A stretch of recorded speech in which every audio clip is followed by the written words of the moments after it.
Hello, everybody. Scott Golden here with the WCW Saturday Night Review for August 15th, 1992.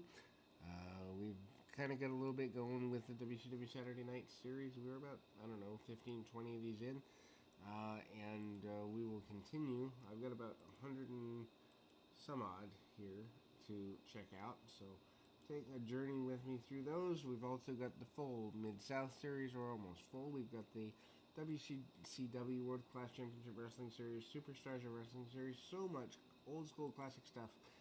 Ricky Steamboat is unhappy with what happened last week, getting taken away from winning the television championship with the Steve Austin thing.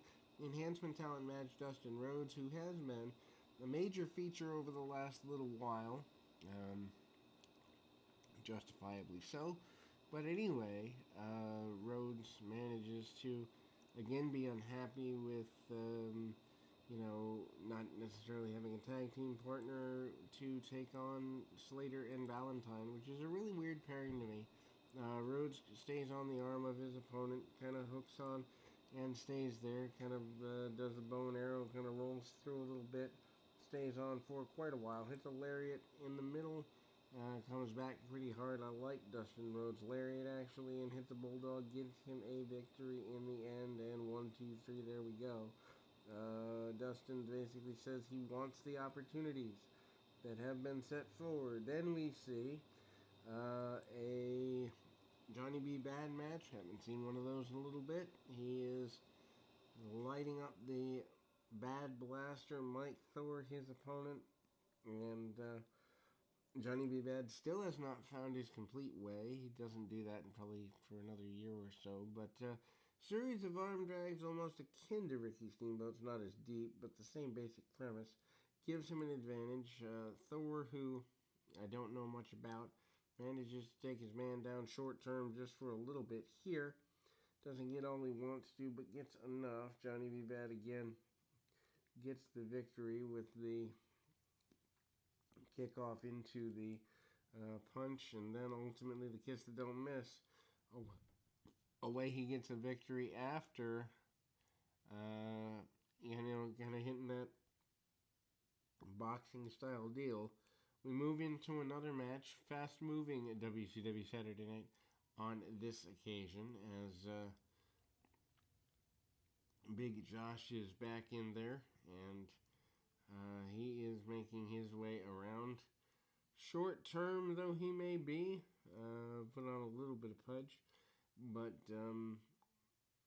he's kind of a little lost in there, and we see the return of Bobby Eaton in that particular role. Eaton manages to work the arm of his opponent a little bit, and some body slams by his adversary, takedown into the top, into the wrist lock, into the headlock, into the hammer locks by Josh, and things go pretty okay. Cut off by Eaton. Eaton doesn't want anything to do with this. Near fall for the babyface, but Eaton takes his foot and puts it over the top rope. Brawl continues for a little while. Eaton on the outside, standing on the apron, not willing to back down by any stretch of the imagination, comes back in the hard way. Eaton uses the top rope knee drop eventually to get the victory, and a roll up and a roll through, and some use of I guess you'd say the ropes, and some leverage for Eaton, gets him the victory. We see highlights leading into the Clash of the Champions. There is a series of vignettes kind of around the Rick Rude and Nikita Koloff feud. Match is clipped, but Koloff basically says he wants Rude one more time, and that's all he's going to need. Rude has people run in on the clipped version of the show, and Koloff basically says he only needs one more time, and he's going to walk away as a multi-time U.S. champion. We go back to the ringside area for another match. This time,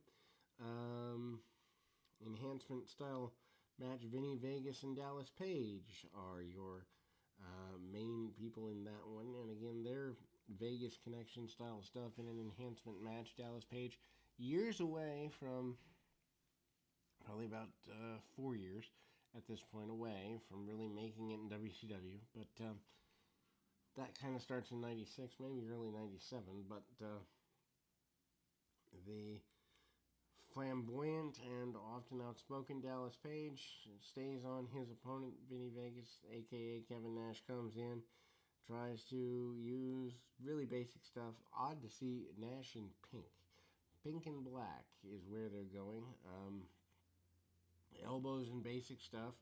And Dallas Page drops a knee here and there, does everything he can to get a victory, and eventually the tandem does, thanks to, in part to a snake eyes by Nash and a pinfall by Dallas.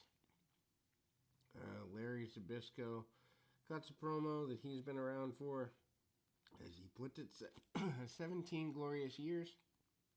He's not willing to back down now, but he is willing to take out Eaton, Austin, and the rest of the Dangerous Alliance. Cactus Jack, tired of being overlooked, wants to bring damage at the Clash on national TV, and he is going to do that. Jake Roberts, I think this is one of his first official, if not his official first match period in the area. Enhancement match with Randy Stallings, not a guy that looks to be in great shape, but Jake Roberts doesn't need for a enhancement talent to be in great shape to get something out of him. Roberts is a master, as is always the case, and Stallings gets clotheslined in part off the apron, running clothesline by Roberts, and much simpler bump than the one Dusty Wolf ever took, but tie-up knee lifts and the eventual DDT by Roberts. Roberts is only here for 3 months, maybe just under 4, so think about that. Also think about what could have been there if Roberts had had it together.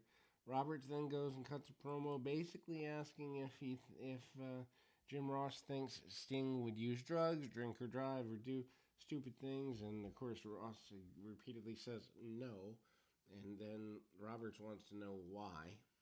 He would mess with Jake Roberts if he was an intelligent person, and tells him to go retire, have kids, or do something else with his life.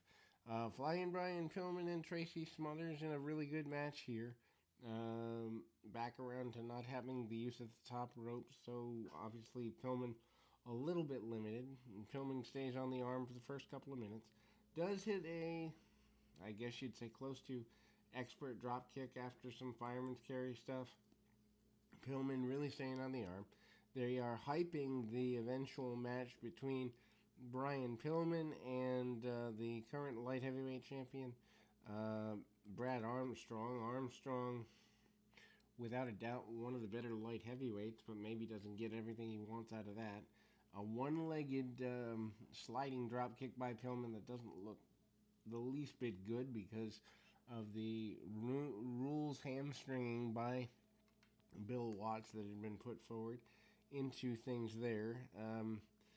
Cut off by Pillman, by Smothers. Smothers with a reverse chin lock after Pillman brings Smothers in the hard way. They go back out to the arena floor, brawling on the floor. Smothers into the post, and then Smothers does get a bit of a comeback for a while. Really good back and forth match, worth going out of your way to watch if you're trying to do something mid-card but not steal the show. Eventually, Pillman gets a victory with the roll-up and a drop kick, and then we go back to Ron Simmons. Simmons, of course, your World Heavyweight Champion, the celebration with him winning the belt, among other things. Advertisements for the Clash of the Champions, Sting promising to get his hands on Vader once again eventually. We go to what I think is the main event of the program, and the hype throughout is for the 20th anniversary of the Clash of the Champions, notable because, in fact, Andre the Giant, among other TBS dignitaries, remember wrestling starting on Turner Stations in 1972. Then we go to tag match series here. Bagwell and Tom Zink and Slater and his tag team partner Greg Valentine. Zink really looking pretty assertive, aggressive. Zink staying on the side headlock here. Basic stuff. Nothing to write home about. Staying on the headlock for quite a few minutes. Trying to get every possible advantage he can. Actually, I think this ends up being a singles match, not the tag that I thought it was. Regardless, Zink and Slater are your focal point here. Slater hits a pile driver and eventually uses that to get the win, and that is a rare deal here in WCW. Teddy Long basically out saying he and Johnny B. Bad have kind of made up to a degree or something like that. Remember, Long brought him in back in 1991 under heel paramesis or whatever have you. Buddy Lee Parker against Ron Simmons. Again, the oddness of having the world champion in an enhancement match. I guess it's to get him on TV. But Simmons certainly having everything together as the champion. Parker takes a bunch of shots and brawls and a power slam from Simmons. Simmons very clear that he wants to be a fighting champion, and the match is over in about two minutes as we end up closing the program with a really short Vader squash match. Vader goes after 2-on-1 enhancement talents. Incredibly brutal power bomb on one of them. And Vader basically says he wants his championship back, and no one is going to stop him. He says what happens with Simmons is unfair, but he will get the championship back. In any event, hopefully you enjoyed this. Until next time, keep your feet on the ground, your mind in the moment. Till next time, everybody.